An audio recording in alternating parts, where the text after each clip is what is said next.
Les gars, j'espère que vous allez tous bien. On se retrouve aujourd'hui avec une nouvelle vidéo d'actu. Donc, on a beaucoup de vidéos aujourd'hui à visionner ensemble.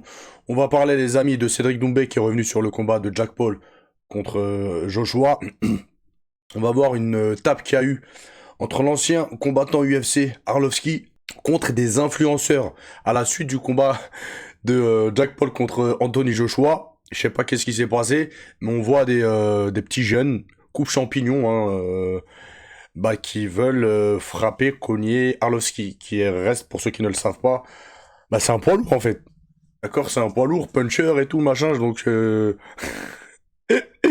vous allez voir la vidéo, mais c'est une dinguerie. Mais je crois que dedans, il y a un influenceur, c'est un mec. Hier, je suis tombé sur une vidéo de lui où il cherche. J'ai l'impression qu'il cherche les gens. Il est très souvent avec un garde du corps. Et quand c'est chaud, il envoie son garde du corps. D'accord? Donc, ouais, je crois c'est lui avec des potes à lui, etc. Ils ont dû le chercher, mais Arlovski, les gars, voilà quoi. Il est allé direct. On va revenir très brièvement sur sur la défaite de Laïdzerouni. Bref, on va faire un petit peu le tour de l'actu, les gars. Et on commence tout de suite, justement, avec la bagarre en question. Donc, on regarde, les gars. Like fucking giant from the movie 300.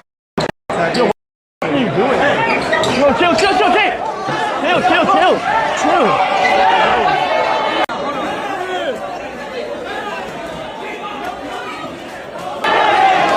Go, Dave. Dave, help, Dave. Go, get the fuck out.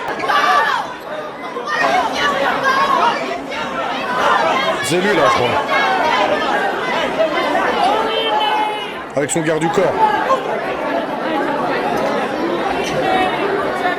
Go, Chewie, let's go.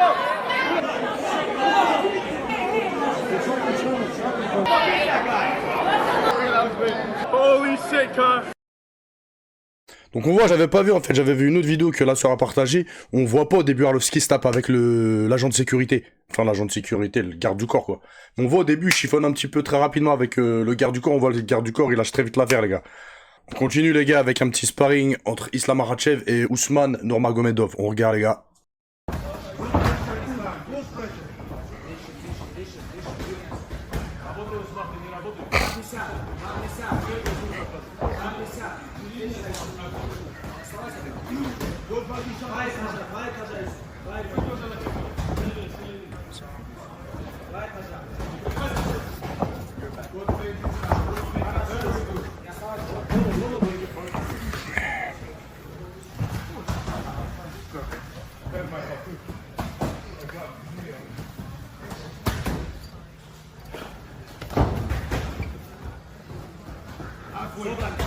Remarquez, ils ont des casques. Hein.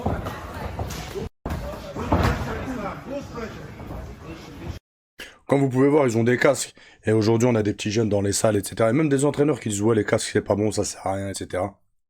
Les protections, c'est toujours bon à prendre, les gars. Eh, les gars, on continue avec une vidéo. Quand je l'ai vu, je me suis dit, c'est du fake. Les gars, je sais pas si la machine, elle a bugué ou elle a pas bugué ou je sais pas quoi, mais j'ai jamais vu ça de ma life. Au tirage vertical, les gars, on a Nassourdine Imavov qui pousse 325 kilos, les gars. Je sais pas si vous imaginez. Je sais pas si vous imaginez. Moi, je tourne aux alentours de, vas-y, 95-100 kilos. Les gars, pour faire des tractions, j'arrive à en faire, alhamdoulilah, qu'Allah me préserve, mais c'est quand même assez difficile, quand tu pèses 100 litrons, de faire des tractions. Mais là, les gars, au tirage vertical, il fait du 325 kilos. Regarde ça, les gars, mais quand j'ai vu ça, je me suis dit, non, la machine, elle bug, c'est pas possible. Il a une patate de malade mental, Nassourdine, les gars. Parce que, je pense, hein, très sincèrement, hein, pour un mec de 90 kilos, parce que Nassourdine, je pense qu'il doit tourner autour de 90, vas-y, peut-être, même 100 kilos. Les gars, pour faire 300 kilos, plus de 300 kilos, oh, c'est une dinguerie. Guettez, les gars. J'ai dû enlever le son parce qu'il y a une musique américaine, sinon je vais me faire striker, les gars. Mais on voit qu'il retient la montée, hein, la descente. C'est une dinguerie. Franchement, grosse performance, hein, les gars. On continue, les amis, avec Dimitrios Johnson qui a donné des conseils à Jack Paul pour progresser en boxe anglaise. On le sait que c'est pas le domaine de Dimitrios Johnson, mais bon, ça reste un grand champion, l'un des plus gros champions et athlètes de MMA de l'histoire du MMA, les gars. D'accord? Donc il a dit quoi? Le plus important, c'est de travailler son cardio. Il faut qu'il développe sa vitesse et son agilité. Je pense qu'il peut perdre beaucoup de poids. Ouais, qu'il peut perdre beaucoup de poids, se muscler davantage, être beaucoup plus rapide qu'en catégorie cruiserweight. Et pour ça, en disant, je veux le voir affronter des boxeurs confirmés, pas des influenceurs. Des boxeurs avec des palmarès de 8-2 ou 9-2, c'est indispensable pour qu'ils deviennent meilleurs. Je sais pas ce que vous en pensez, les gars, mais là, il est dans une optique de brasser. En fait, je sais même pas pourquoi il continue à faire ça, Jack Paul. Au début, je me disais que c'était pas pour l'argent, parce que de base, c'est quelqu'un qui a énormément d'argent avec YouTube, etc. Mais quand je vous dis énormément, les gars, c'est énormément, lui et son frère. Après, il allait dans la boxe, il a gagné encore plus d'argent, mais des sommes de malade. Donc je me disais, mais il fait ça en fait pour la reconnaissance. Genre, c'est un show, il fait de la boxe, il tape des champions, des anciens champions et tout. Et là, vu qu'il s'est fait éteindre, je me dis, et qu'il est content de s'être fait éteindre, et qu'il parle d'argent, je me dis peut-être il fait ça pour l'argent. Mais en fait, c'est ça. Plus tu veux, plus t'as d'argent, plus t'en veux. En fait, il sait même plus quoi en faire de l'argent, les gars. Vous regardez ses vidéos qu'il fait de temps en temps. Moi, je suis sur son Instagram. On voit les vidéos qu'il fait, les gars. On voit qu'il sait pas quoi faire de son argent. Mais ils en veulent toujours plus, toujours plus, toujours plus. Au lieu que, je sais pas, moi, je sais pas. En fait, c'est ça, hein. J'avais entendu un millionnaire qui est devenu millionnaire, il disait quoi? C'est un Français en plus. Il disait, en fait, maintenant il est pas forcément heureux. Mais il était heureux pendant la période du cheminement où il devenait millionnaire, où il commençait à gagner des thunes. Il disait, c'est à ce moment-là que je profitais de l'argent, etc. Maintenant, je m'achète une voiture, je vais être content une semaine, deux, voilà, une semaine, 5 jours, etc. Après, je me lâche, je m'en fous, une maison, c'est pareil, truc, voilà. Donc, en fait, ils ont tellement d'argent qu'à un moment donné, ils s'ennuient de leur life, quoi. Leur vie, elle est fade. C'est pour ça aussi, il y a beaucoup de dérives après par la suite. Il y en a, ils pètent les plombs, ils font des dingueries, ils prennent de la gueule de. Il y en a, ils font des dingueries, des dérives de malades. C'est parce qu'ils savent plus quoi faire en fait. Là, Jack Paul, je pense que peut-être dans sa life, bah, il était pas forcément heureux avec l'argent qu'il avait, parce il a gagné beaucoup d'argent très tôt, quand même très jeune. Donc il s'est mis à la boxe pour se sentir exister, pour se sentir vivre. Je sais pas, là, je fais le psychologue à 2 balles. Mais il y a bien une raison, les gars. Un blindé, ils se mettent à faire des sports aussi dangereux, aussi difficiles, c'est qu'il y a une raison, les gars. On continue justement, les amis, avec Jack Paul, qui a donné des nouvelles, et il vient de se faire opérer. Il a eu deux broches en titane. Ils lui ont enlevé des dents, pour sans doute mettre les broches. Et il a dit quoi? Je sors tout juste de l'opération, j'ai beaucoup de douleurs et de raideurs. Je dois manger liquide pendant 7 jours. Moi, je m'étais fait pas casser la mâchoire quand j'étais jeune à l'entraînement par un poids lourd aussi. Moi, à l'époque, je faisais 70 kilos, les gars. D'accord. Je faisais 70 kilos et c'était un pote à moi, il faisait plus de 100 kilos, ok? Il m'a mis un vieux uppercut, parce que moi je suis très agressif, il m'a mis un vieux uppercut. Hakim, si tu passes par là, j'espère que tu vas bien. Un vieux uppercut, ma mâchoire, elle a juste fait ça, tac, et elle s'est cassée là. Pareil, opération et tout, plaque. Par contre, moi, les gars, je mangeais à la paille, parce que je pouvais pas, mes dents, je pouvais pas ma bouche, je pouvais pas l'ouvrir. Je crois que ça n'a pas été une semaine, hein. Ça a été beaucoup plus, les gars. Peut-être un mois, un truc comme ça, j'avais la mâchoire comme ça. J'avais peur de vomir, parce que si je vomissais, tout se serait arraché, en fait. J'étais cousu, en fait. Mais là, on voit, lui, hein, on peut regarder sur l'image, il a une broche, deux, 3, 4. Oh, c'est une dinguerie. En fait, tu lui as caché les deux parties de la mandibule inférieure. C'est-à-dire, il lui a massacré sa mâchoire, les gars. Ouais, c'est une dinguerie. En même temps, il lui a mis un bras arrière, les gars. Oh là là là là. Avec toute son amplitude, il s'est bien ancré sur ses appuis. Il voulait, je pense très sincèrement, lui faire mal, il voulait le coucher, très probablement. Parce que le bras qu'il lui a mis, les gars, c'est violent, hein. On continue, les amis, avec une vidéo de Jack Paul qu'il a postée là sur les réseaux sociaux. Ah, vous allez voir qu'il est mal.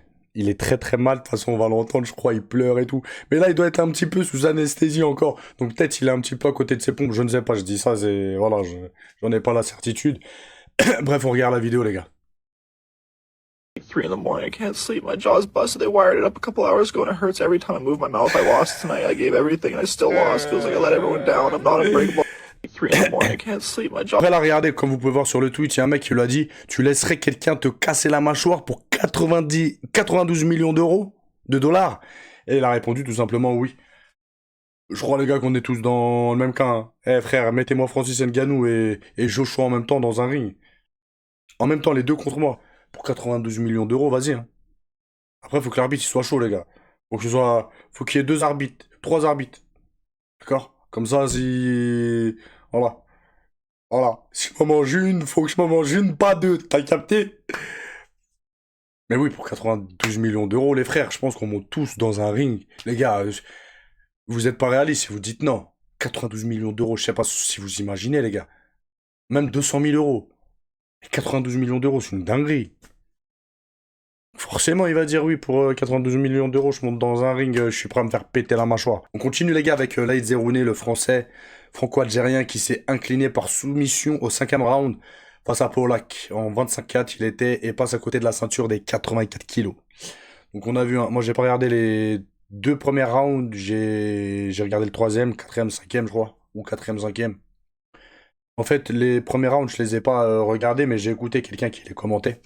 C'est par là, parce que j'avais oublié qu'il combattait. J'avais oublié qu'il combattait, donc j'ai fait ma live et tout. Après, bam, je vois le combat, je vais sur TikTok, je vois le frérot, comment il s'appelle? J'ai oublié ton blaze, ma gueule. Désolé, il a une chaîne de MMA aussi. Il commentait le fight et tout. Après, bam, je suis allé le regarder, les gars. Et que dire du peu que j'ai vu. Après, c'était les derniers rounds aussi. Là, Zerouni, il était très passif. Il frappait peu. Il a fait une amenée au sol qui s'est terminée par une soumission ou quoi. Bref, je vais pas revenir sur ça.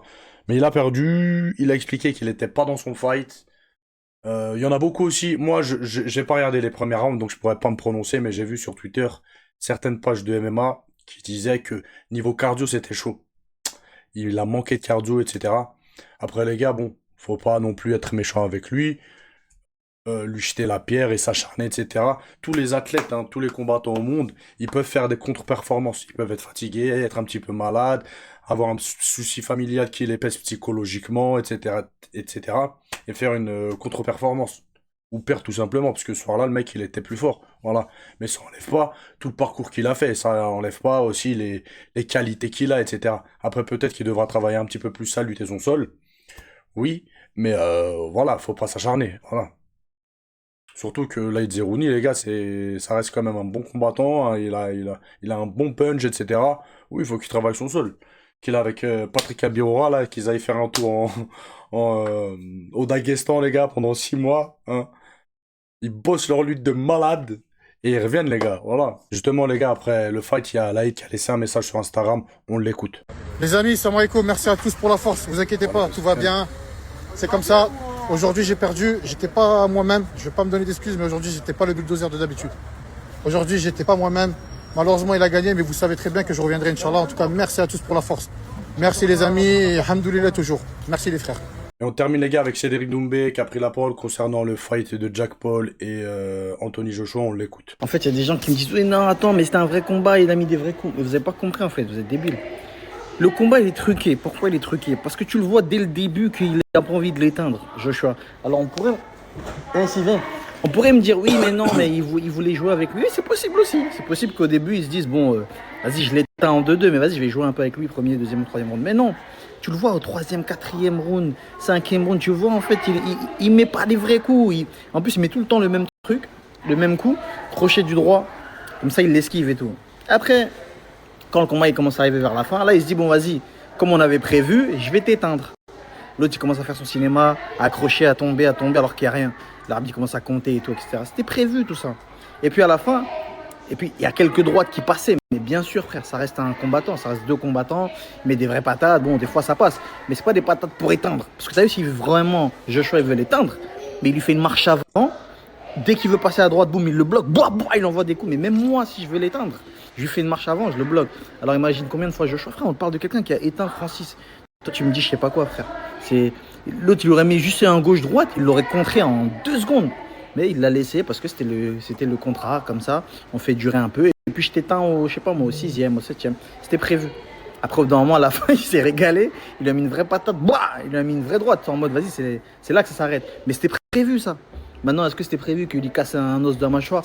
Non, c'était non, prévu. Ça, on peut pas prévoir jeu, ça. Frère. Qu'est-ce que je te dis? Je te mets une patate, la mâchoire répète. On avait dit que je te mettais une vraie patate à la fin. C'était comme ça, 92 millions, tu ne veux pas manger la vraie patate? Il y en a, ils me disent, ouais, si tu fais un combat contre Mike Tyson, contre Francis, il t'éteint 100 millions. Il y en a plein, ils me disent, moi je veux même, il m'éteint, je veux me retrouver à l'hôpital. Ben oui, frère, parce que c'est 92 millions, il s'en bat les steaks de sa mâchoire. Vas-y, répare la mâchoire. Je peux pas manger pendant combien de temps? La soupe pendant combien de temps? 3 jours? Une semaine? Ah, c'est pas grave. 92 millions, je sais pas si vous vous rendez compte en fait. Il n'y a pas de souci, éteins-moi, frère. Casse-moi 4 côtes. Il n'y a pas de souci. Tu sais quoi, regarde, casse-moi le fémur. Ligament croisé, casse-le. Tout ce que tu 92. Ouais, mais pour 92 millions, ouais, normal. 92 millions, frère. T'as pas compris. Même moi, j'y vais, moi, contre Francis, 92 millions. Et si on me dit, je l'éteins même, Francis, 92 millions. Francis, je connais. Donc, toi, tu es Camerounais et tu dis que tu vas m'éteindre. Pourtant, on était ensemble à Dubaï, on a mangé, tu m'as pas dit ça. En face à face, tu n'as pas dit que tu étais mignon, Cédric. Maintenant, quand tu fais les stories Snapchat, tu dis que tu peux m'éteindre. Comme je suis devenu l'ampoule, je suis l'interrupteur pour que tu m'éteindes. Bref, en gros, ce que je dis, c'est que c'est un combat truqué. Et c'est pas parce qu'il a la mâchoire cassée que c'est pas un combat truqué. Arrêtez vos bêtises. Regardez Gervonta Davis, ce qu'il a dit à un moment en conférence de presse. Hé, viens ici.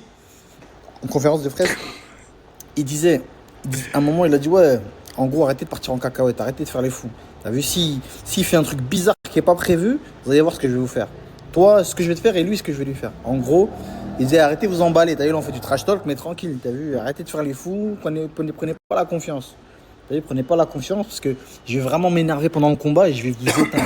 C'est ça, en gros, ce qu'il a dit. Et même à un moment, regardez le comportement de Joshua pendant la pesée, face à face. À un moment, Jake Paul, il se sentait, parce que lui, c'est pas un boxeur, c'est son rêve d'être un boxeur, un vrai boxeur. Lui, c'est pas un vrai boxeur, c'est un YouTuber. Donc là, il se retrouve en face de Joshua, frère. Il se dit, ouais, c'est un monstre, Joshua. Je suis dans la cour des grands. Non, t'es pas dans la cour des grands, tranquille. T'es dans la cour des 92 millions d'euros. Et à un moment, il vient, il colle sa main. Joshua, il dit, enlève ta main, T'as vu, on n'a pas grandi ensemble. Il dit, enlève ta main, je suis sérieux là. T'as vu, il a dit, à un moment, il a dit, I'm serious. Là, tu vois, là, je rigole pas. Alors, enlève ta main, on fait le face à face, tu dis ce que tu veux. Mais voilà, on rigole, on s'appelle pas Guignol. Pour vous dire que c'est une Corée. Donc voilà les amis, c'était la petite vidéo du jour. S'il y a d'autres actus, de toute façon, je vous tiens au courant. N'oubliez pas de lâcher des bouches les gars, ça, soutien c'est gratuit. Hein. Je vous laisse. Passez une bonne journée, ciao ciao.